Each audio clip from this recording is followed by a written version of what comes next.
Hey everybody, it's Jason from Ronin Bodyboards doing the Boog Chat thing. Looks like we got somebody here. My money is it's Nick, but I could be wrong. Yeah, I took last week off. Just busy with stuff, and the weather around my parts in California has just been nuts. I've been out.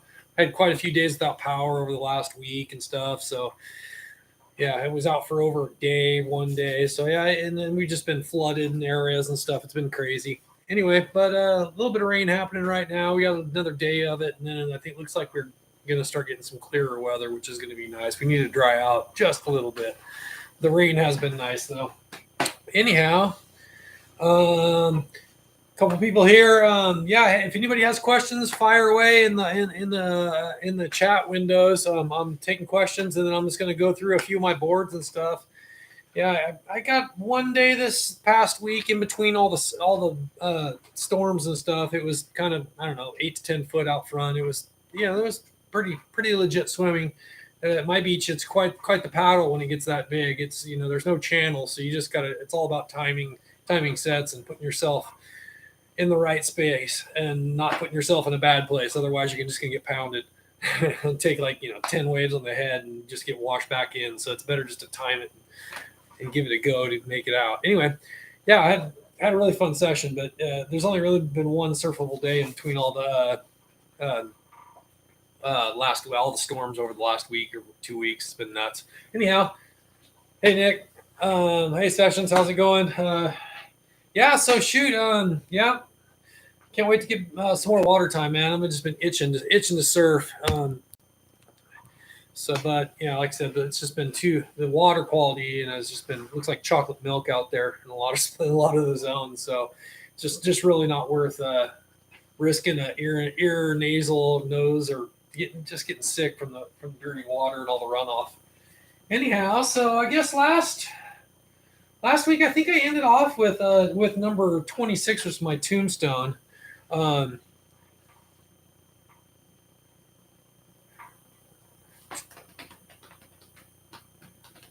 um, so yeah. Anyway, let me see what this said here. Sessions before I get into my first board.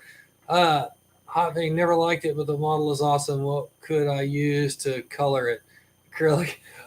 Well, shoot, if it's just a normal bodyboard rail, and you don't like the color, heck, there's lots of ways to fix that if you have the right tools and whatnot. But if I don't like the color of rails, I just rip the rails off and put new ones on. But yeah, it's a pretty simple process to pull rails off and put them back on if you know what you're doing. But and you gotta have the right materials and the right tools and whatnot. But it's not a super complicated process to switch rails out. Well, if you got spray paint, mask it off and give it a go. Why not? See what happens. What could go wrong? If it's if it doesn't stick, it doesn't stick. That's just how it is. Or if it comes off, what the heck? If you put it on there and you take a couple sessions and your hands going up and down the rails, wears out some wears the paint off, that whatever, paint it again.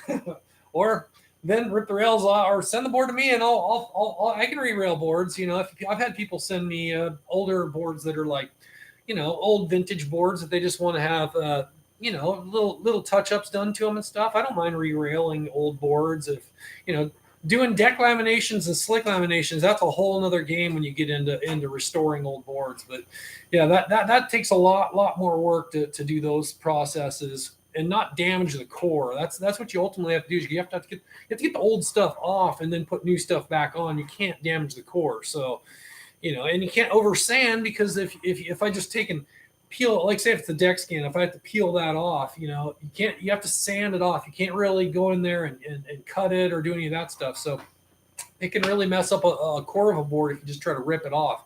And then you got to sand all that stuff smooth, so you're losing thickness on the board. So then by the time you put it all back together, it's going to be a thinner board sometimes. So having a wide belt sander is really nice. That's what I use to sand all the cores. But you can also run older boards through the wide belt sander and take the skins off with that sander, and it comes out really smooth that way. It's really the best way, because then everything stays flat and parallel. And you can get it with the belt sander, but it's going to be you're going to have uneven spots in the board because of a belt sander, or a random orbital sander. Any of that stuff's going to getting the sand uneven in spots, you know, where a wide belt sander just makes it's like a planer and it just makes it perfect. Anyhow, I'm rambling on about reskinning boards, and we should be talking about some of my boards. Anyway, so I left off with my tombstone. Like I said, if anybody's got, it looks like I've got 3 people here now. If anybody's got questions, feel free. So I guess the next board, I mean, I had started after 26. I got in, my first board, I even took an order for from a customer. It was number 34, I believe. It was for a kid named Kevin Jang on Oahu. He lives in townside. And I met him surfing off Diamond Head, and I made him one of his first boards. So right around the early 30s, that's when I really just started opening up orders for customers and stuff. So between 26 and then the next board's 48. Yeah, Kevin's rad. I love Kevin. He's been here to Morro Bay, and I've surfed with him off Diamond Head. That's where I met him. And so yeah, I can't wait to get back to Oahu, and I'm sure we'll hook up with the guys on the town side this trip. Anyway, yeah, Kevin's cool guy. So funny, man. The guy, he'll have you laughing the whole time you're with him.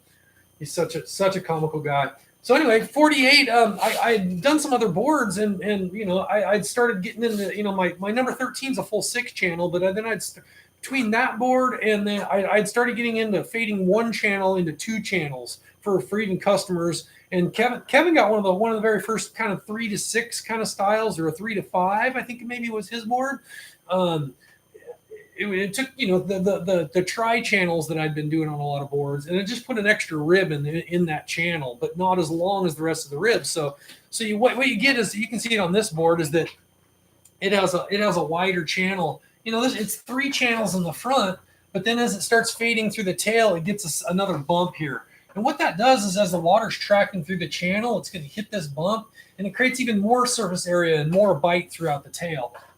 What I think it does too is when the water's channeling through this big channel and it hits this little bump, it actually lifts the tail just ever so slightly. So as you're riding, it almost lifts your tail a little bit, and you know that if your tail's lifting and you're leaning forward, you're just going to go faster. So there's something cool about getting some bite in the tail and a little bit of a lift, and I think that's kind of what you get when you get 1 channel that fades into 2.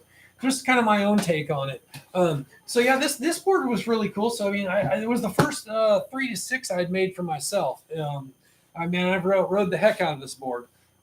It's also, there's a couple firsts for me even on this board besides the 3 to 6. It was the first rail board that I ever put. It started channeling out the rail. So this is my first personal board that I've ever had with a channeled rail. I'd seen Jimmy JL do some really cool channeled rails, man. I think he's like the master of it, man. He even channels out chines and stuff too. So he takes it to another level, and sometimes he gets really deep with his channels too. I don't go quite as deep as what Jimmy does, but I still think you get a really nice sharp edge through this too. That's another thing when I started. Not only did I channel out the rails, I also started what I call a rounded to sharp channeled rails. So what you get with this is that like through the front part of the board, I really sand and round everything off. Like even on the bottom, the bottom edge here, I'll even round off this edge. So nothing bites up in the front part of the nose. And so when the water entries into the rail, it's a nice and soft entry into the rail. But then as it gets towards the tail, it like fades from a rounded edge to, it gets really bite and sharpy through the backside. This is probably the first board that I ever really did like this. And gosh, and I do, all my personal boards have this rail set up now. You know, when I go 3 to 6 and I'm my normal short board, always like this. I just really think it's a great rail system. I just love how the back half of this rail bites into the wave face and knifes into it. It really holds so much better. And you know, the more hold and control you have, you know, ultimately that means the faster you can go without losing control. Anyway, so another thing I'd seen, you know, I get influenced by a lot of the things that I see out there. And then I try to make it, you know, I could be influenced by it, and then I try to make it my own. So I'd seen, you know, some other boards out there would have some like bumps for traction and stuff. And I'd made 1 or 2 or 3 boards before I got to this number, and I knew I wanted on a board try to incorporate all these ideas that I've been doing on some previous boards for customers, as traction bumps. So like you can see on this board, it's got the bumps through the deck on this. So this is one of my first personal boards that had, you know, it's a 3 to 6 tail. All my normal contours, like we'll get into some contour talk later in this chat. But this is the first personal board I had with the traction bumps. And I still put these on all my personal boards. This is basically, this spec of this board is kind of almost what I'm still riding today. I really just think that this is a great design bodyboard. It meets all of my personal needs. I mean, other than, I don't think this has deck bumps. It just has the normal contour. So what I've been doing lately is maybe even adding a little deck bump, like on like a nose bulb bump on the top side, as well as the bottom. By this time, I'm almost always doing nose bulbs on the corners out underneath here. It's pretty much almost just standard now.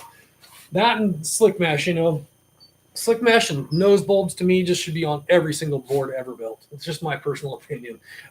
I just think it makes it for a better board. It should just be a standard feature. So anyway, yeah, single stringer mesh. It has, like I said, it had a bunch of stuff. It has the diamond off nose too. You can see when I talk about a diamond nose, what it is instead of having the nose being straight, just like square, it actually has just a tiny little point to it. And like I said in some previous chats, there's some drop knee boards out here that get real extreme with the point. But I like to do my prone boards with just a little bit because it kind of matches the angle of your hand. If you just stick your elbow on your board and you look at the angle of your hand and how it's sitting, your hand is sitting at a little bit of an angle and it's not sitting straight across. So I just think that this nose kind of, that angle just feels comfortable and good in my hand. And I know other people like it too. So so that's, single stringer. Yeah, like I said, rode this board. I know this board went to Hawaii at least once. Oahu. Great board. Still totally rideable too. It's got some deck creasing in it, but it's still rideable. Like I said, there had been some other things that I'd been seeing also, but I really wanted, by the time I was getting to like board 50, I really was almost hitting my pace where I think my laminations and the stuff that was coming off the laminator were pretty good. So I really wanted to just start getting into some other concepts of stuff. And I hadn't done too many boards, maybe one or two, I think, before this one. But I really wanted to get a prone board, like with my specs, but I wanted to have a vector fin setup in it. And I'd done some DK boards and stuff for some people, but I really wanted to experiment with my own template and all the different fin combinations that Vector has for the fin. So this board's number 63.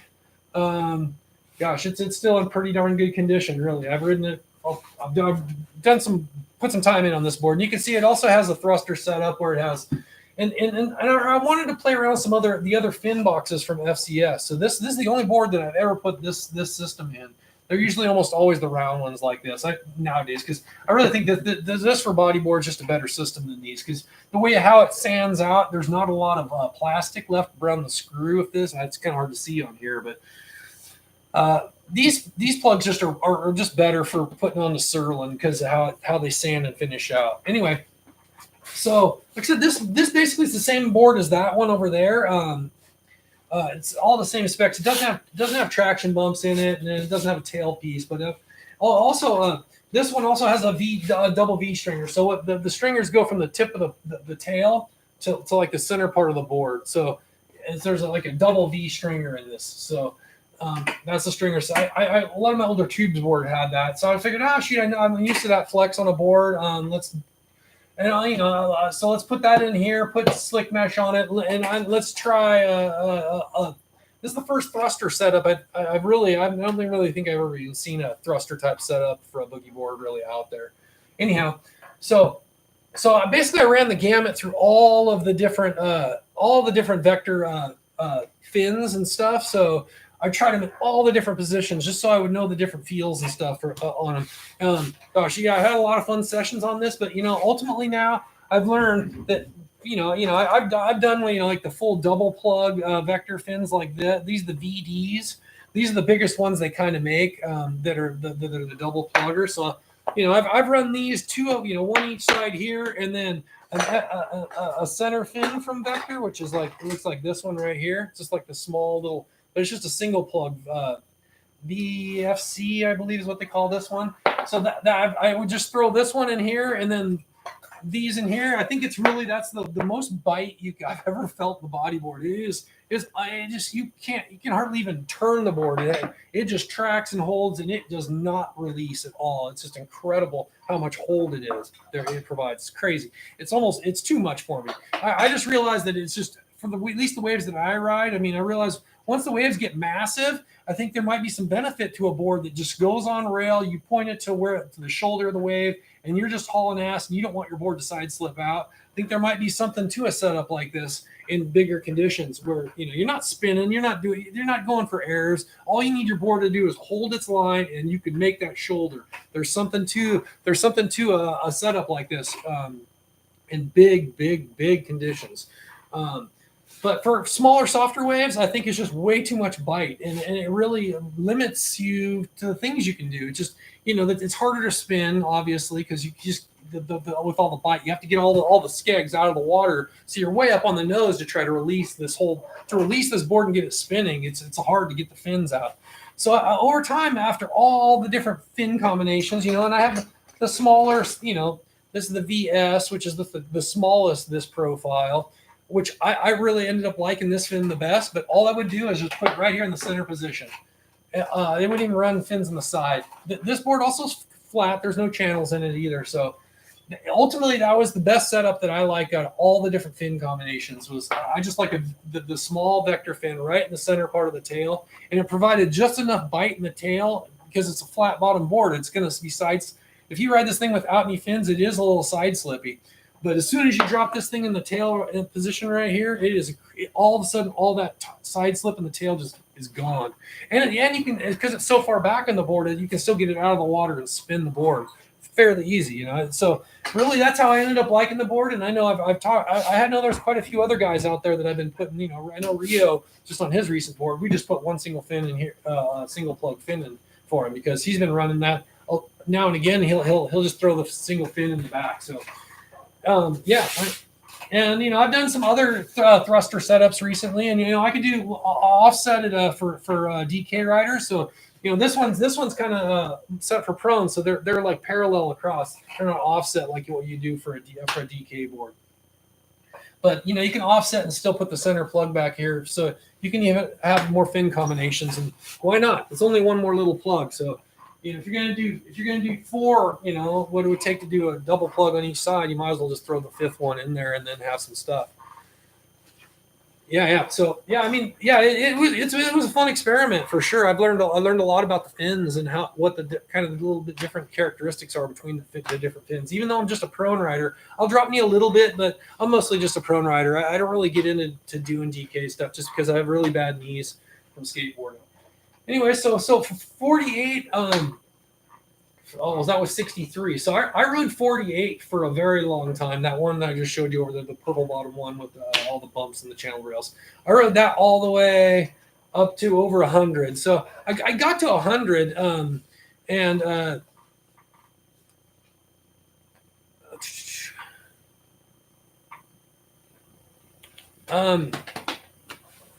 mean, hey, Sessions, you were asking about the different fins and the different usual offset. Hopefully, I kind of covered that. I did a little recently. I just did a quad setup for a guy on a stand-up tubes board. If you follow the Instagram, it's on there. That was fun. It's a little bit different as far as positioning of the fins go because it was just a narrower tailed board. It was more almost like a little bit of a surfboard soft top. Yeah, it was a fun one. But something you're going to stand up on. Usually, surfboards have a little bit of toe, what they call toe. So, you got your center line of your board. Well, where do these plugs go, and how do they relate to the center line of the board? Because everything, when you think about a surfboard or a bodyboard, it's always based. All the dimensions are based off the center line. You draw a center line, and you lay out all the points off that, right? So when you just say if you're placing plugs, it's the same thing. So.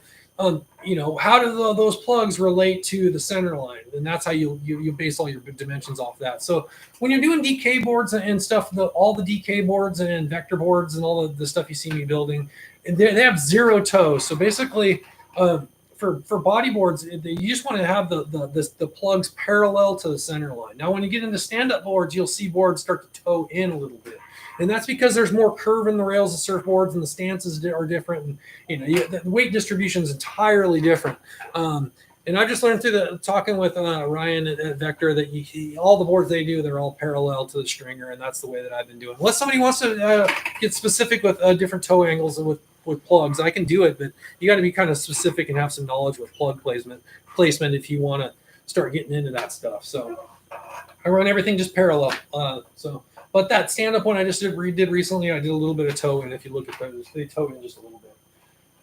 Anyway, so from 48, I got all the way up to 100, and I was still riding. 48 was pretty good in shape. It's even by the time I got to 100, it probably, almost, that was probably at least 6 to 9 months I was riding that other board. I go a lot. So, and then, so I got to 100, and I was like, okay, well, 100, I want to do something special, and I probably don't want to ride it just because I know that it's just a milestone building 100 boards, So, I've pulled this out. You've probably seen it maybe in another Boog Chat or two. This is board Ronin number 100. It's a 3 to 6 rounded to sharp channel rails. Basically all my specs. It's also all the same color scheme as the very last tubes custom board I ever built. So it's the exact same color scheme and everything. It just has some updated material. Instead of having just a 3 channel, it has a 3 to 6 and. It has traction bumps and a little bit of nose kick, and you can see the prone nose kick and some stuff that's on this board that wasn't on the last tubes board I built. So, it also has stamped rails too. So, these are a lot of details I just put on my own personal boards. So, single stringer, but never plugged, never ridden. I just wanted to build something that as a tribute to my last tubes board. So number 100 is that. I still have that old tubes board too. It's never plugged or never ridden either. So these two boards together are pretty rad. You still put them side by side. It's a pretty cool, at least for me, I get emotional because here's my last tubes board plus the Ronin 100. There's a lot of work in between that tubes board and then this board. There's a lot of blood, sweat, and tears to get to that 100 board and to get it as built as good as what I felt like some of those last tubes boards I built. I think those were, I was really, I'd been there quite a while or not quite a while, but just compared to some other guys that would have been there. But I learned a lot in the time I spent at tubes. So, and I felt some of those last boards where I was really hitting my stride because I was starting to get into the longer channels and scallop. They were starting to let me do some scallop tail stuff that I wanted to experiment with. And 100 is just basically a tribute to that. So yeah. I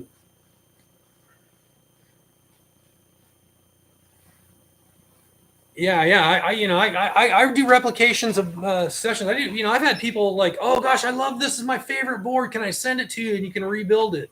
I have people do that to me every once in a while for sure. So if you have like an older board that's just like you're nostalgic about, the best way for me to kind of replicate a board is to have it in hand. You can send me pictures and you can try to dimension it, but if you dimension it the same points that I dimension to, I've had sometimes people send me dimensions that were from the slick instead of the outer points of the rails, and then all the dimensions get all screwy of the order. So the best way for me to replicate something is to have that board in my hand. I can do it. It's nice having the board in having the board in hand. I can really fine tune the details and make sure things are good. So yeah, and then so I got to 100. Like I said, never rode that board, but like I said, 48 at that point, I'd already been to Hawaii and back. I was starting to get a little tired. It's starting to get some elbow creasing and stuff going on it. So by the time I got to 107, I just decided I was going to build myself another board. So this is basically the same thing as what the other board was too. Like I said, I just really found the board that I like. I've been riding the same numbers now for quite a while. It's just the same thing, 3 to 6, but it's black and white. It's all black and white. It's kind of my stormtrooper board is what I called it, because it has black. It's all white with just a little bit of black details. You can see there you go. We were talking about earlier. Can I paint my rails? Well, this one it kind of whitewashes out, but you can see my hand. That's where my hand goes. Over time, I wore almost all the R's off of this section of the rail just by grabbing and no shitting so hard. Oh, can I say that? I don't know. I'm on YouTube, but hopefully I can. So yeah, this rail has a little bit of wear on it, but it's not as bad as its other side. I go left a lot on my brakes. You can just tell because I'm grabbing this rail and grabbing this nose, and I'm going left a lot more than I go right. So, yeah, this is a great board. This one went to Maui with me. I believe this in the my first trip to Maui to bodyboard was with this board. It was a summertime trip. I forget exactly what year. It was quite a few years ago now. But yeah, great board. Put some time in, put some laps in on some summer waves. It wasn't super big on Maui when I went with this board, but yeah, I mean it's been to Hawaii and back, and obviously tons of sessions out front here. So yeah, that's 3 to 6, single stringer. Yeah. So that was a fun board. Definitely. I mean, but it is a little tired. That one's a little tired. Just I know it's kind of like 48. After a while, they get a little creased out from the elbow, and they just don't have the same life that they have when they're new. So build a new one. That's kind of where what happens. Hey, it looks like we got 6 people here. That's cool. If anybody's got any questions or comments, fire away. I have a couple more topics I want to cover, but looks like we still got over a half hour, so that's plenty of time to get through a couple things I still want to talk about. So any questions are good. So I guess maybe we'll get into some deck contour talk, because I know a lot of people, people are really into, all the modern stuff that I'm putting into boards, and that's people have some ideas about what are the benefits and positives and negatives of deck contours.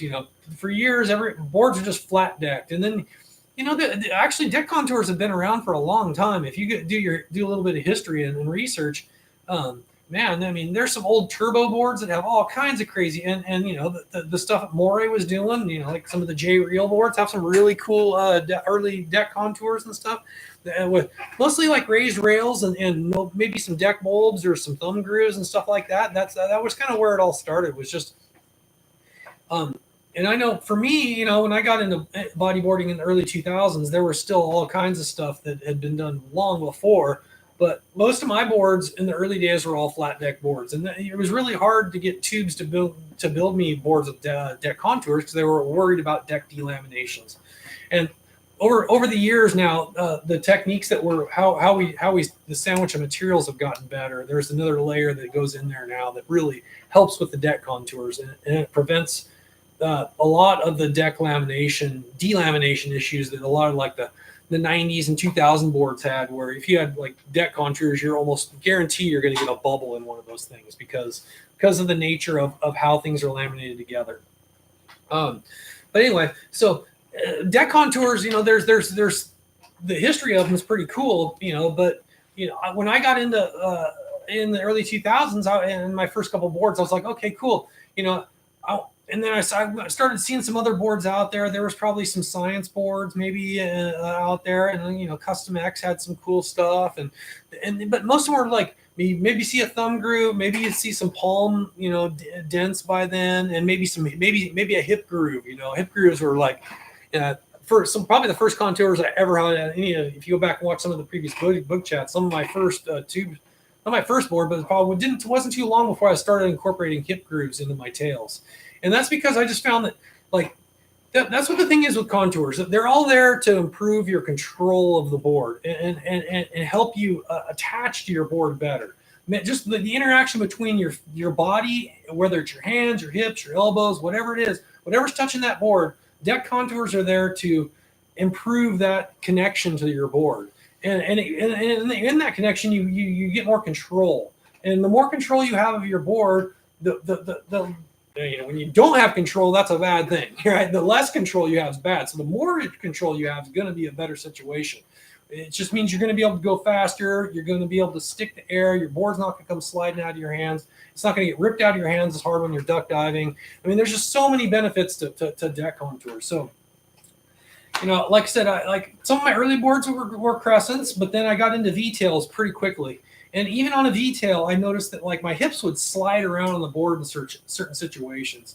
And whether your bottom turn and the lip comes over and you get blasted sideways, and you almost get your hips slide out of the tail of the board. So that was one of the first things for me, is I wanted to improve locking my hips and my thighs into the tail of my boards.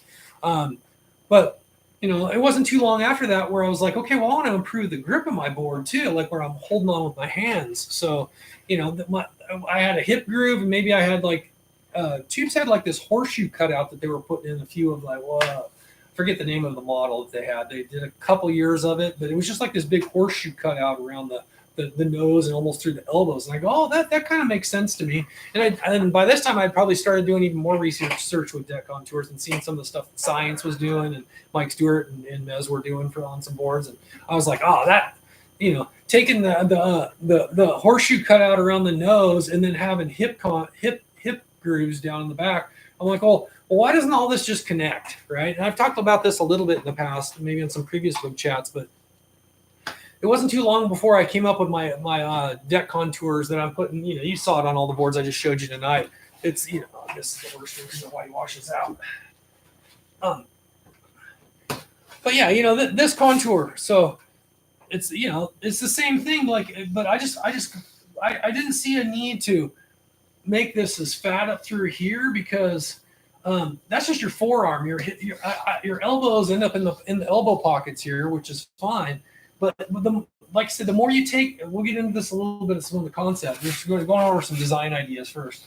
So really, what this board does is it just takes the hip grooves and it runs all the way up and around. And what that does is it locks your hips in, and it also gives you a positive thumb groove. Like your thumb can wrap over this, and your thumb doesn't slide off the edge of the rail anywhere where you grip. Now, you see some boards that have just like a simple thumb groove, and I do that on some of my tombstones and stuff. I really think it's at least a thumb groove is really all you need, really. I think, to improve your grip anywhere where you grab, whether you're pulling back here, you're duck diving, or you're offsetting your hands. But sometimes I'll only drop one of my hands back this much, and if you only have just a little one here, and then goes flat, and then there's a line over here. To me, I'm like, well, what about this spot in between here? What happens if my hand drop for whatever reason, whatever it is? I mean, I want that same kind of positive experience where my thumb's not going to slide off anywhere where I grab down the rail. So that's kind of the thinking of this outside ridge. And now, and then. So like a lot of times what I'll do, this one might not even have it because I wasn't maybe even doing it this soon. But now what I'll do is I'll even take out this, and I'll get my sure planes out, which are, when I'm working on the core, I'll grab like a plane, like little hand plane like this, and hog out this section even more. Now these contours are all I lay it out with a Sharpie. You've probably seen some pictures of me posted online, but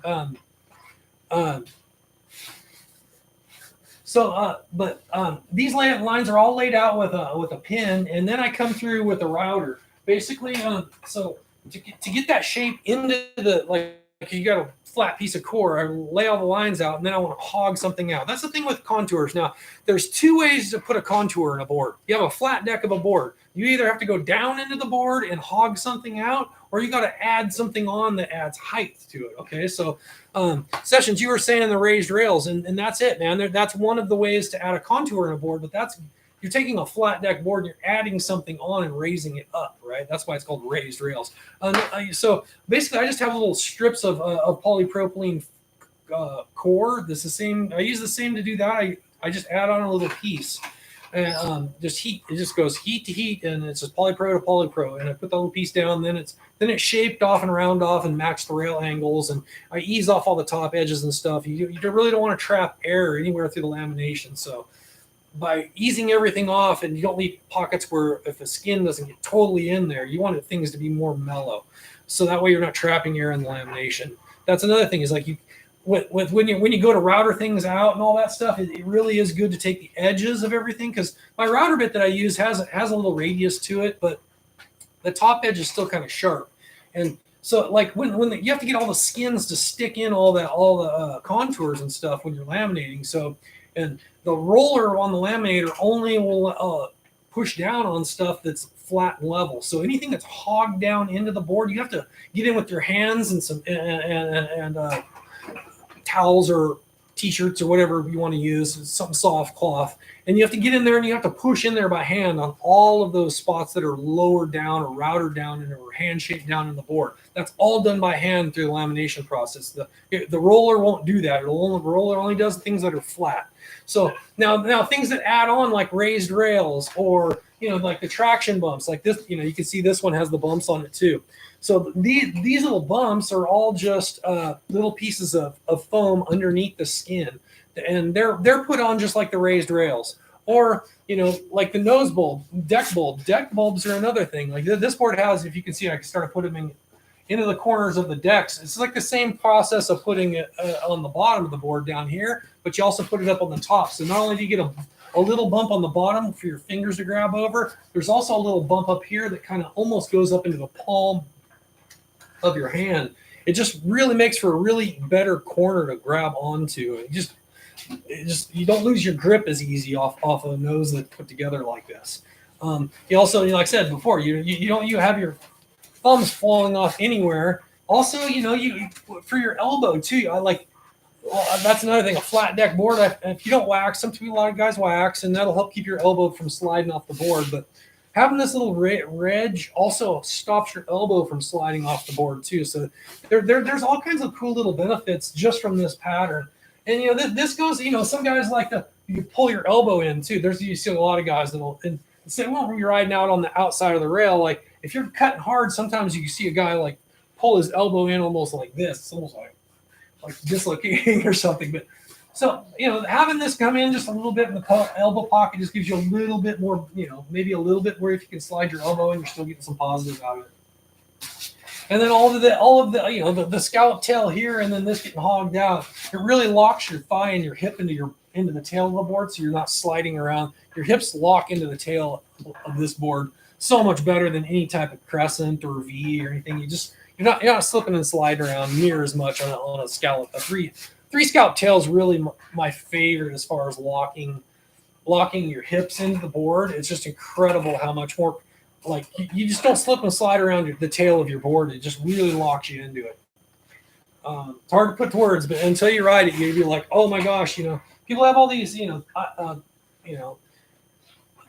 things that they're hesitant about trying all the crazy stuff that I'll put into a board. Maybe it's almost too much to put all that stuff into one board for somebody to wrap their head around all of that stuff. But what it is it's my knowledge of all the years I've been riding and experimenting with all these details. I know they work, and just about anybody I get to ride one of these boards that has like a 3-6 and a scallop tail, it's like, and channeled rails and all that, and deck contours, and it really is it's evolution of my flat, standard channel clip crescent tail, 2 3/8 thick hex that I started off with, and the evolution from that board to get to where I'm at here. And there's still even more stuff that I'll be doing over the next few boards. But like I said, a lot of the boards that I'm riding today are just different colored versions of what I've showed you here. But I'll still go through the rest of them over the next few Boog Chats.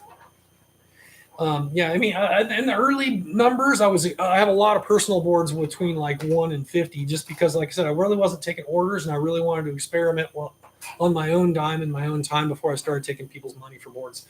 But once I got into from 48 to 107, then 107, I forget what the next one is. Air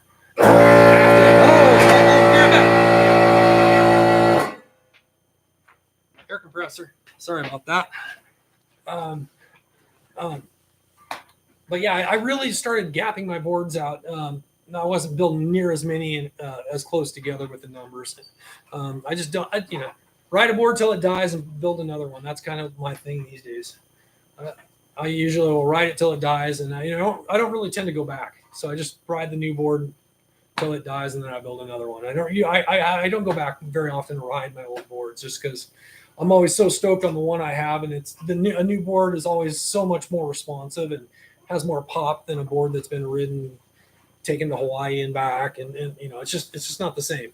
It's more nostalgia. I did 1 month a while back where I tried to ride as many of my boards in 1 month as I could, all the old ones, just wrote everything, just to kind of go back and feel them all again. Like, oh yeah, that's right, that's how this one felt. And even though they are the same dimensions and they're the same thing, they all feel and ride just a little bit different. It's pretty wild how you try to build something exactly the same, and it never really is. It's always just a little bit different.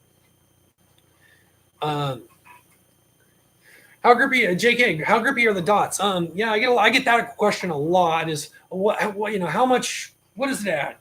You know, and I don't know. I mean, it definitely anything if it's not a flat surface and it has a little bump. This is my thinking behind this. I still need to talk a little bit more about deck contours too, and this we can get into that a little bit. But the anything that adds a bump to it will add friction right across that flat surface. So the whole thing is about friction, and what does it add? Maybe a little bit, a small percentage of deck you sliding around. But I'll tell you what, even though I know there's some guys that, like I said, I don't wax, but I know some other guys that do, and they say that when you wax your board, it almost tends to build up a little bit of wax on those bumps too. So it almost adds a good, even more benefit if you wax your board with those things. So yeah, I mean, it definitely helps. I noticed like through my trips going to Hawaii. At home, I ride. I'm always wearing a wetsuit at home, and I tend to ride the wetsuits that have. I ride O'Neill suits most of the time, and they have that sticky rubber piece in the chest versus like the smoother stuff that's like out on your arms and your legs and all that stuff. But it's really nice to have that sticky rubber piece in your chest. That's what's really saved me from not having to wax my boards. Is I will only ride suits that have that sticky rubber. But then all of a sudden, if you're in warmer water and you don't have I have a spring suit also that has that. So when I go to Hawaii these days, a lot of times I'll just wear my spring suit, unless it's super scorching and you just can't put any neoprene on. But if you're just wearing a rash guard, that's when you just get slippy slidey. And even the bumps, I noticed if you're just no wax and you just had a rash guard on, it is a little bit slippery. But I think if you wax your board with those things in that kind of scenario, it's definitely going to help. And even if it helps like just a small percentage, it's worth it, in my opinion. Is that if it adds like 10% of the time, it would save you from sliding off the deck of your board. Just that 10% is probably worth the energy of putting them on there. Because that's 10% of the time. That's 1 in 10 waves. It might save your butt from sliding off the deck of your board. Another thing I notice about it is like when you're paddling, sometimes you're slipping and it depends on the scenario, but if you just have a rash guard on and you're paddling, I noticed that I'd be slipping and sliding around a little bit. So just having any type of extra friction there definitely helps. So yeah, like I said, I put traction bumps on all my personal prone boards. I like them. Yeah. I try to avoid wax too. I mean, surf wax is like sand to me. It's like the enemy. It gets on everything. It gets everywhere. It's like if you live at the beach, you got sand all over your house. It's just unavoidable. And then, you get sand in your truck, sand in your floorboards of your car. It's just everywhere in your life. And as soon as you put surf wax on a board, surf wax is in your life too. It just gets everywhere on everything. It's the devil, man. But it's a necessary evil, just like the sand. It's important too. Gosh, so much sand has gotten sucked off my beach from this storm. It's ridiculous. Might be the least amount of sand I've ever seen in the 20 years I've been living at the beach. It's crazy. There's like probably at least 6 feet of sand is gone off my beach. At least 6 feet from the summertime to where it is right now from all these storms. It's crazy. So many rocks that are exposed that really haven't been around. Anyway, so deck contours. I see there's a few different styles out there. So a lot of times, I'm kind of attached to the stuff that I do on my personal boards, but there's a lot of guys out there that do some really cool patterns with lines and stuff. And there's some thinking behind that type of a deck contour. Like when you get a line in the center part of the board, you're like, there's no benefit of. It might give you some, if you're paddling, it might give you a little bit of grab on your chest when you're paddling, but there's not really any benefit from your body interacting with those lines, other than what I can see. Maybe there'll be some benefit of creating a flex pattern in the board, because that's another thing we're going to talk about is with contours. What you're doing, maybe one of the because I really don't see any negative with any contour on a board. Anything is going to make it better than flat board. Anything's better.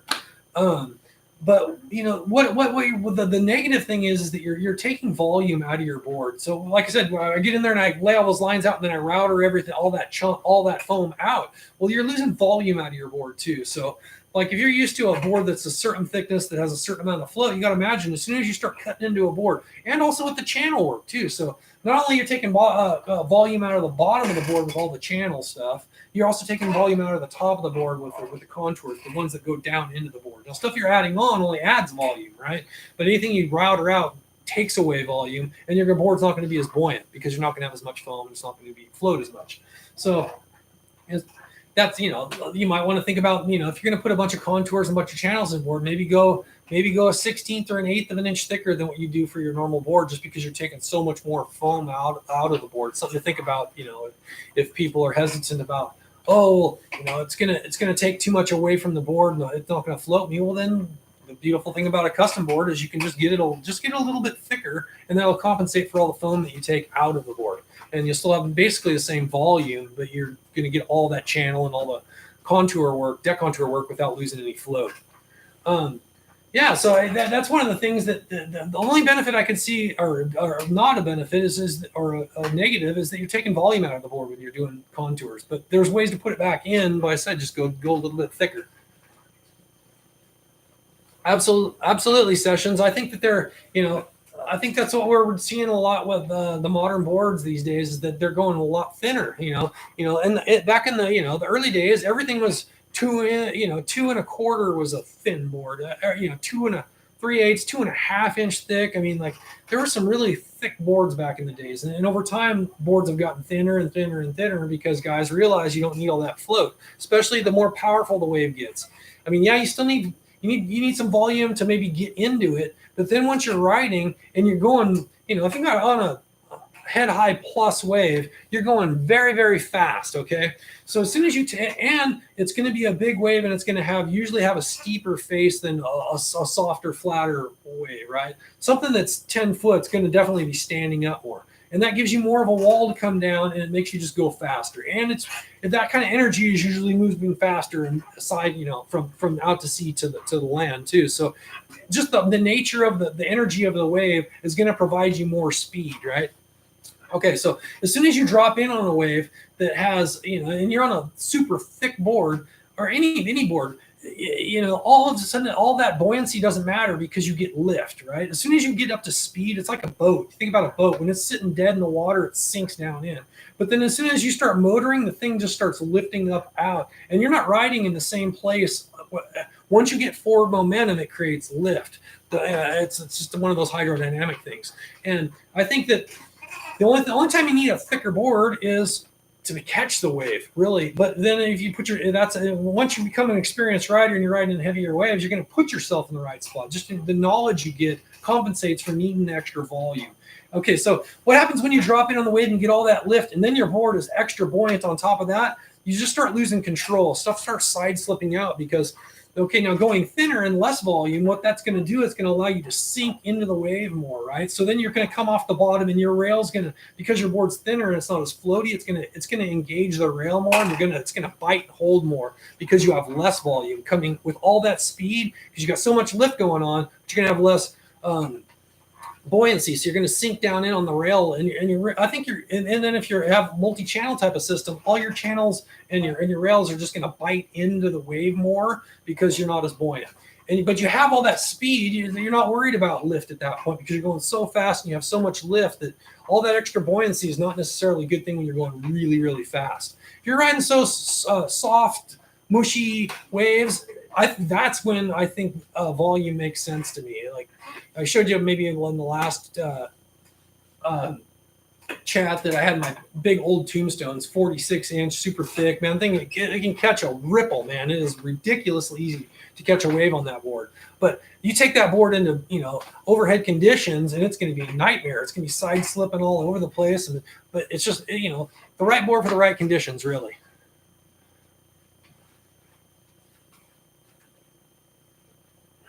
Yeah. I just think it just depends on what you want your board to do and what kind of conditions you're in, whether a thinner board or a thicker board. So they all have their benefits. It just depends on the waves you're riding and what you need, how you want your board to perform, really.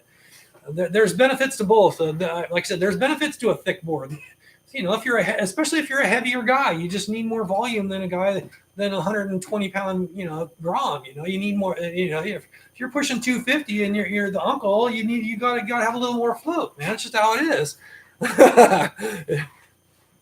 It makes sense in certain situations. It's all these variables for the waves and the rider and how you want your board to perform. So, yeah, they all have their benefits. They're just different, right? There's no better or worse. It's just different. So yeah, I think I think we pretty much covered deck contours. Like I said, I just make these for doing the little bumps. A lot of people, how do you do that? This is the little I make these little plugs. This is also the same plug I shove into the hole to plug where the stringer goes in the board. So I cut a bunch of these plugs out of scrap pieces that I cut off the main core. My core pieces come 2 foot by 4 foot. Lots of times I'll have little chunks like this that I cut off the end. So I can go through and just carve these, hog out these little pieces with the pipe and make little plugs like this to plug up stuff. So, but I use these same things I just stick them on the deck of the board and then slice them off with the razor knife and then sand them all off. That's how I create the little bumps. Then for like the deck bulbs that I put on the top part, I just have little pieces like this. This is a black piece of polypropylene. So it's the same polypro that's the white. It's just a different color.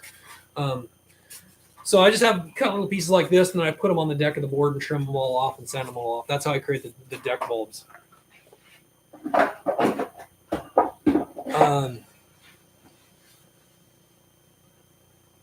JK, yeah, JK's asking whether I've done boards with variable thickness. Yes, I have. I did one just recently, one of the first ones I've ever done.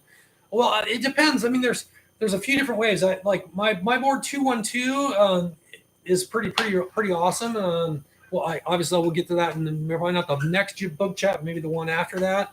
It's kind of my warm water prototype. I've been making lots of trips to Hawaii, and I just realized I needed more volume in my board. So as far as variable thickness goes, there's ways to do it.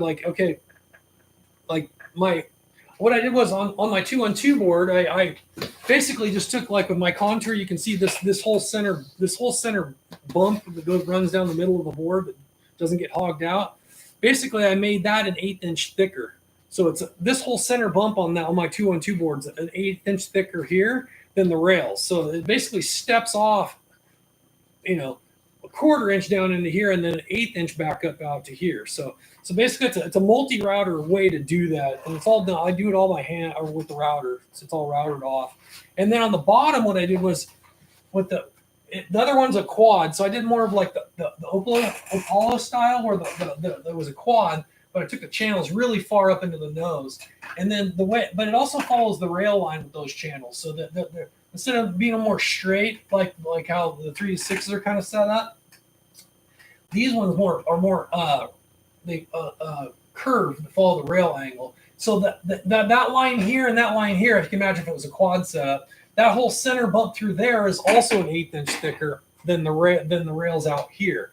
So that was a pretty, awesome experiment. I love that board. It's been to Hawaii twice now. I don't even ride it at home. I only save it when I go to Hawaii now. It's kind of my Hawaii board, even though I wish it was a 3 to 6 instead of a quad. I don't know. I like my 3 to 6s. The quad, and I wish that I didn't take the channels so far up into the nose. If you go and look at that board, it goes way up into the nose for the channels. And I don't know. I like having this area flat through here for spinning. It just makes once you release all the channels in the tail, all this area up here you're spinning on, it just makes it easier to spin out if you want to, and less bite through the nose. And then, okay, so that was one variable thickness board. I really like that on the deck side too. It just feels great on the deck side of the board. It almost adds an extra little height to the center part of the board and extra volume. Another way I did recently for a guy named Searle on Oahu is what I did was I just took the whole the core because when I start with the cores, imagine if this block right here was this piece of polypro. If this was 2 foot it's 2 foot wide, but if it was 4 foot long, right? If it was 4 foot long in this direction, this thing needs to be sanded to thickness, right? So that's the process I was talking about earlier, where I take the piece and I run it through the belt, wide belt drum sander. What we did, and then what that does is it creates two parallel surfaces, right? So you get nice flat surfaces, but then it's also the same thickness, like all the way through the piece is the exact same thickness. So, and what we did was I've been wanting to experiment this, and Cyril was like, "Yeah, man, I really like the idea and the concept behind this." What we did was I created a whole a jig that the piece could sit on and be fed through the sander at the same time. But what it did was it was done at a little bit of an angle like this. So, I mean, I'm kind of exaggerating here. It's very slight. So what it did was, as I'm sanding, what it does is it creates the nose of the board or the tail of the board, either way, because it just depends on which way you're pushing the piece through the sander. It could be thicker. So it could be like thinner here and then go to thicker towards the nose. And so I forget exactly what number it was just recently within the last like maybe 50 boards. It's in the 400s for sure. I think that was the board that also had the stepped rails in like this too. It's like the old school Turbo or Moray where it had the stepped rails in. You can find it on the Instagram. But I think that's the board that I also take and did a taper sanded the core. So it was thicker that board was thicker in the tail and thinner in the nose. But I think there might be almost some benefits to having thicker in the front and thinner towards the tail. But it might be something I experiment with in the future a little bit. But yeah, I think there's some benefits to maybe having a variable thickness core, but it's some extra work for sure. So, there's that. So it's not as easy just running a piece through the sander and being done with it. With that extra boat and that whole sanding process, and then there's also some other things when you get into cutting the rails and stuff through and the chine. It actually it almost transitions. It gives you almost like a transition rail percentage. So like because how the cutters work and stuff to cut the chine and the rail piece off, it really does change your rail ratio as you're cutting those things. So you almost get like a 50-50 in the front to a 60-40 in the back kind of thing. Just because the nature of the core changes the thickness. It also will, as you're cutting the rail pieces, it changes the rail ratio because of how the tools are all set up. So, yeah, anyway, a whole nother thing. Yeah, if anybody's got any other questions, it looks like we've got 8 people here. If anybody's got any questions, fire away. Got about 5 more minutes, and I haven't even gotten into the little marketing rant I wanted to get on. And I think, the thing about, I've only been in this game since the early 2000s, and then I realized that, it'd been going for 30 plus years before that, so as far as bodyboard goes. And like, how do you sell a bodyboard? It's not the easiest product to sell, and through the early days, how do you get your name out there to market your business? And when I got into the sport, I mean, obviously the internet was around, but it wasn't as popular as what it is in the last 10 to 15 years. But by 2000, there was a pretty legit internet like content and stuff, but there was still, the whole industry was still based around magazines and surf shops. That's the only way you could actually make it in the industry, is to advertise your brand in a magazine, and hopefully somebody buys that magazine and opens the thing up and sees your ad and goes, "Oh, that looks cool, I want to buy that." And then you got to find it, right? So then you have to go into your surf shop and go, "Hey, have you heard of Ronin bodyboards before? I saw their picture in an ad." Like, I'm so grateful that I didn't start my brand way until it was 2017 is when I started. But I've been around the tubes shop, and I understood. I was kind of taking some notes on how they did their stuff, and we I learned a lot by working there, and positives and negatives. They've been going for years before I even stepped my foot in there. So, and the stories I heard about, like how they back in the day, the only way to market yourself was to have this annual budget of a lot of money just to run ads in BBR magazine or Bodyboarder magazine. It's the only way to get your name out there was to do that, or come on, maybe get a video together on VHS and try to get that into a surf shop and it's bodyboarding. Nobody really wanted to do that, maybe some specialty bodyboard shops or something were around, but like I said, it was a little bit before my time. By the time I got into it, it was early 2000s. It had already taken its dive through the 90s as far as the business models were going, and everything was starting to get pushed overseas. So it's just interesting to see like how the evolution of how you get your brand out there. And I'm like I said, I'm so lucky that I didn't have to do any of that magazine stuff and waste. To me, it just seemed like a waste of money, but it was a necessary thing to promote your brand. Now we have the magic of Instagram and Facebook and websites and things like that where we can do it, and the cost of it is just a fraction of what these annual budgets that I heard about to run. And you have to sign contracts with these magazines for thousands and thousands of dollars to get a full page ad every month in their magazine. And what was the reach of that? Somebody would still have to go out there and buy that magazine and open it up. Like, the reach of it didn't make a whole lot of sense to me. Just the whole thing of it, just the concept of it. That's the only way to get your name out there to get recognized. Or if you had enough money, you could try to get some sponsorship into a contest series or whatever. But then, like I said, the whole industry was starting to dive, and there was fewer contests to even throw money at if you were a big enough manufacturer and had the money for it.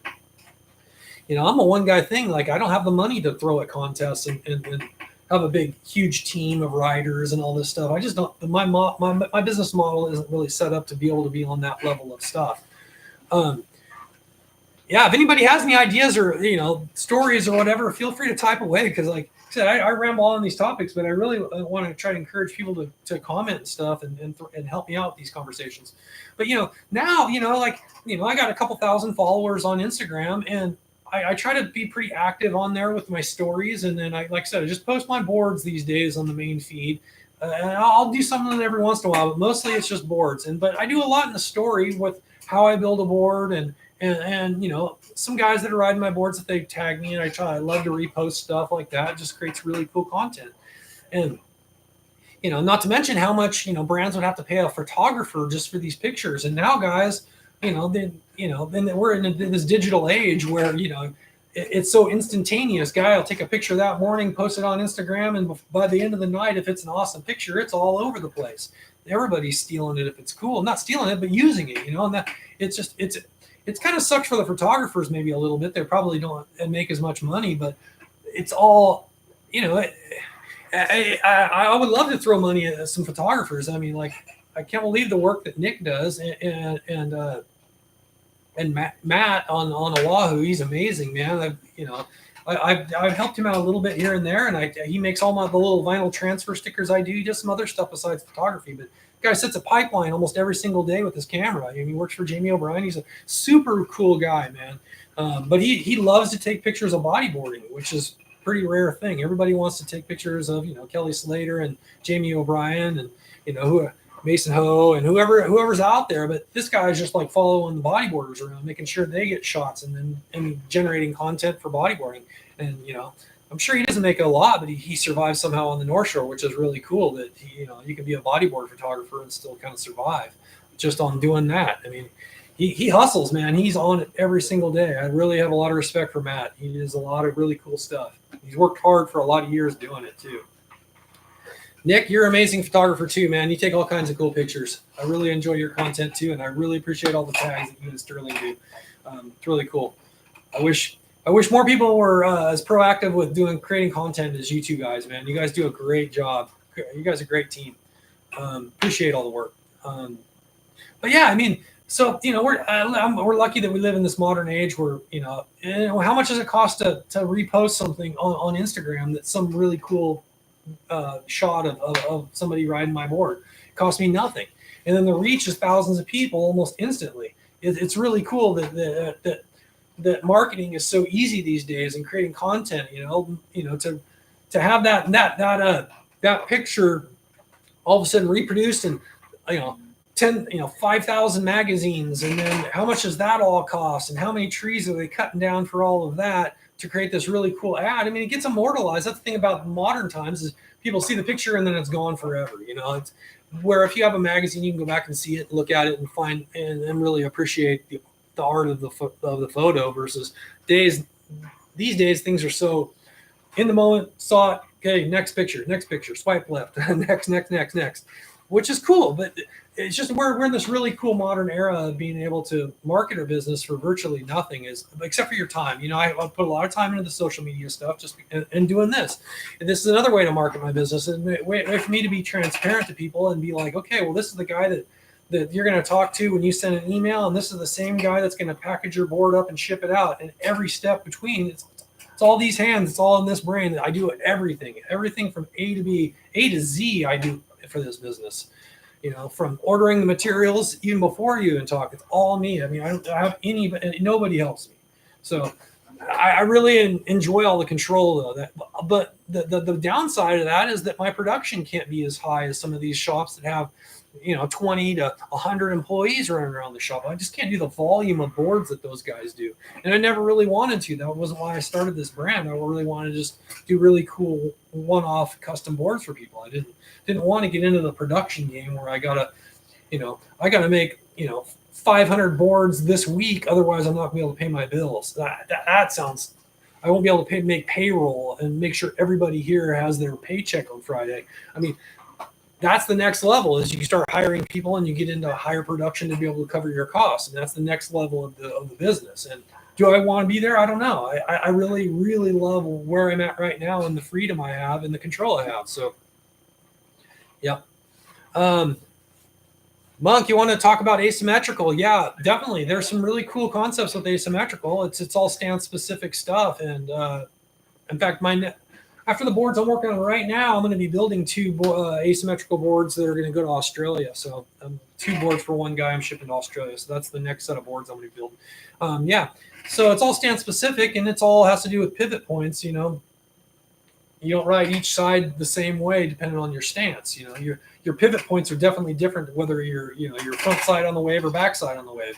And so having a symmetrical board when you're riding it different depending on which direction you're going and what your stance is, there is definitely something to that. Yeah, I have done a board recently that was 50-50 on one side and 60-40 on the other. Yeah, I've done that as well. Yeah, I've done that. Did it for a guy on Oahu. That's the cool thing about custom, man. You can experiment with different rail ratios side to side, or making the board asymmetrical. And obviously, if you're getting into the vector setups, those things, with the plug placements, those are all offset because of your stance. So the same thinking with the rail shapes and the rail length have to do with kind of the same thing with the offset plugs. It's the same. These things are offset. Why wouldn't you do this kind of the same thing with the rails? There is something to it. And I know there's quite a few guys out there that I've made asymmetrical boards for that really, really, really like them. The 2 boards that are going to Australia are the second 2 boards for a guy named Alan, which the first 2 were in Spain. He was over in Spain, so I shipped him to Spain. And then these 2 are actually, he's going down to Australia, and he's like, oh, just ship them to Australia for me. I'm like, okay, cool. Well, thicker nose and thicker tail for DK. Well, I think there might be something to having a thicker tail. We were talking about variable thickness on the core, if you're so it'd be thinner, the whole board would be a little bit thinner in the front, a little bit thicker in the back. Because when you're DKing, a lot of times most of your weight's towards the tail from the mid part of the board back is basically where all your weight's at. When you're leaning forward and driving, you might shift your front foot forward maybe a little bit to drive, but most of the time, all your weight's in the back half of the board. So to have a little bit more volume in the back half of the board seems to in my mind, might make a little bit more sense on a DK board being a little thicker in the back. Now, but for proning, it's just almost the kind of the opposite. A lot of your weight's on your elbows and forward. You'll put some weight back on your hips too, but a lot of your weight's still more forward. That's why when a prone board, you're going to have the wide points a little bit forward because of the pivot points on your elbow versus the pivot points when you're on your knee, which is further back, or your front foot. So it's all about the pivot points, about the where you put that wide point in the board. There's definitely a connection to those numbers. But yeah, so maybe on a prone board, it might almost make more sense to have a little more buoyancy or a little bit thicker in the front part for proning. I would, in my mind, I've seen some really cool spoon boards too that were there. I think Wagner, I forget who made them. Somebody, but I've seen a guy out at RingCon one day here in California, RingCon Point Break. There there was a guy on a knee board out there. It was a hard glass board, but it was kind of thicker in the front and then spooned out. He used knee boarding on it, and it went really thin out the back part of the board. I swam right up to him. Like, what the heck are you riding, man? I have to look at that. And he showed it to me. It was a pretty unique board, but that board was really thick in the front and really thin towards the tail. So, that kind of set up, well, I think, for getting over the ledge, because you have a little more float in the front, there might be something where it's going to grab. But I think maybe once you're riding on it, then all of a sudden the board's going to be more flexy in the tail, like through a bottom turn. If you're like pulling up on the nose, the whole back part of the tail and the whole back half of the board might give you more flex and be able to fit in the pocket of a wave or something. And there might be something too having a little bit thinner towards the tail on a prone board, just because of the nature of how you flex it. There might be something to that. Yeah, I don't know. The variable thickness thing, I'm not opposed to doing in the future, but there's definitely, it has its challenges doing those.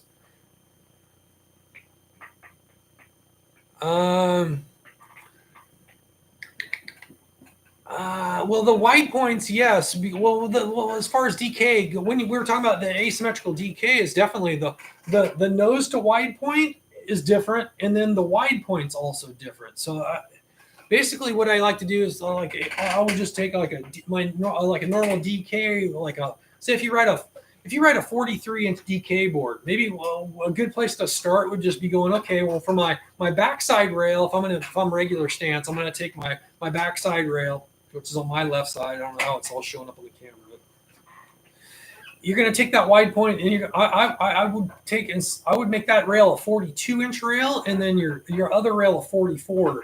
And then if you think about that, because of how it offsets, the center part of the board is a 43. But now you're taking your backside rail, and you're going to make it 1 inch shorter, and then you're going to take your front side rail and you're going to make it 1 inch longer. And then you're going to get like a 2-inch offset, so from a 42 to a 44, but the center part of the board is still a 43-inch board. So that's a good place to start with asymmetrical. If you're used to one size of a board, it might be nice just to take that and use it as the center point and just offset it like this. Sometimes you only want a 1/2 inch per side, and then you got like only a 1 inch offset in length. So if you rode a 43-inch board, maybe you go 42.5 here and you go 43.5 over here, and there's only a 1 inch offset. Okay, so when that happens, okay, all of a sudden I look at a 40, say if it's just, let's use 42. So the 42-inch side, I would do the nose to wide point and the wide point for a 42-inch board. And then it's like left brain, right brain thing. Then you go to the other side of the board, and this is now a 44-inch board. So I would lay out the nose to wide point and all that stuff for a 44-inch board. So that definitely is, nose to wide point and width numbers definitely are different side to side. Now, as far as the contours go, yeah, well, like then you can get into stance specific contours as well. So like definitely, like I've done quite a few DK boards that are stance specific raised rails. So like if you're a regular foot, you're never going to use the back half of the rail over here, but you need it for your front foot's for sliding off the rail. So really you only need to raise the rail on the front part of the board where your front foot's going, and then on the back part of the board, or where you're dropping your knee. Then you can just from about where your knee spot's at, from their back. Then you just need to raise that rail up. So you can do stance specific side to side contours from one side to the other. And then like you can put just a knee groove in that one side, but you don't really need it in the other side. So yeah, all that stuff. And then I've done that way where I just put traction bumps up in the foot area, and then do a knee contour back here. So yeah, definitely side to side contours and dimensions. I mean, you can't ride both rails at the same time, especially, in DK, it tends to make a lot of sense to have rails that are different just because of the pivot points. Now, when it comes to proning, it's a whole different, proning is symmetrical. It's not like you have a front side and a back side. It's just a symmetrical type of thing. So I don't know. As far as an asymmetrical board for proning, I don't know, man. There might be some benefits, like if you only ride point breaks and you only go right, But then I like going left at this one little beach break. Maybe there might be some reason to why you might want an asymmetrical board if you prone. But I don't know, man. To me, it seems to make sense to have a symmetrical when it comes to prone. And there are some benefits to DK asymmetrical. Oh, that's a good question. Hi, Dennis. Did I do? That's an interesting question about how an asymmetrical board paddles. I'm gonna have to ask Alan or some of the other guys that have done some asymmetrical boards. I don't know. I haven't really gotten any feedback about how, like, if maybe one side sinks and maybe you might feel it sink. Because you're not gonna have as much planing surface on the shorter side of the board, so it might paddle a little bit weird just because the sides aren't symmetrical. But I think you'd still make it out to the lineup. It's an interesting idea, though. I'm going to ask the guys because I'd like to have some feedback on that particular question. Because, like I said, I don't DK and I don't have an asymmetrical board, so I can't really. I don't have any firsthand knowledge of that, but I definitely could get some feedback from some guys. Yeah, you're welcome. So we're pretty much getting past the 7 o'clock hour here. So if anybody's got any last little questions, fire away. I don't mind staying a little bit longer than the hour I planned if the questions are coming and we're getting good content here. But if not, I am going to probably sign off soon if no questions come in. So it's getting about to that time where I need some food because I've been shaping all day. I'm kind of hungry. Yeah, I think that was a pretty good one. So, well, anyway, I guess since it doesn't seem like we're going to get any other questions, so I really want to thank everybody for showing up who did, and anybody that asked questions and help the feed out. That it'll make better content for the replays and stuff. Yeah, Dennis, I'll talk to you soon. I really appreciate everybody for coming out. Thanks a lot, and take care. And I'll be doing another one of these real soon. Hopefully, I can do one next week. If not, definitely the week after that. There you go, JK. So yeah. So there's some feedback right there on the asymmetrical paddling. That's good to know.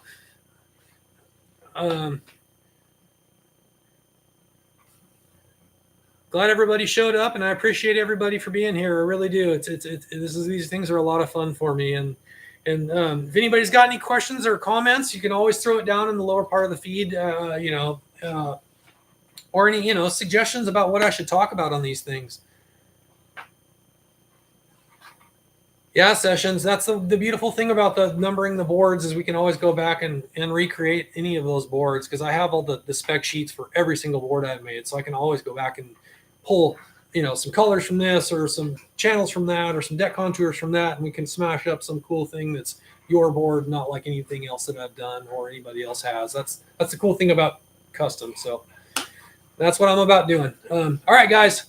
Thanks for showing up. I'll see y'all real soon. Ciao for now.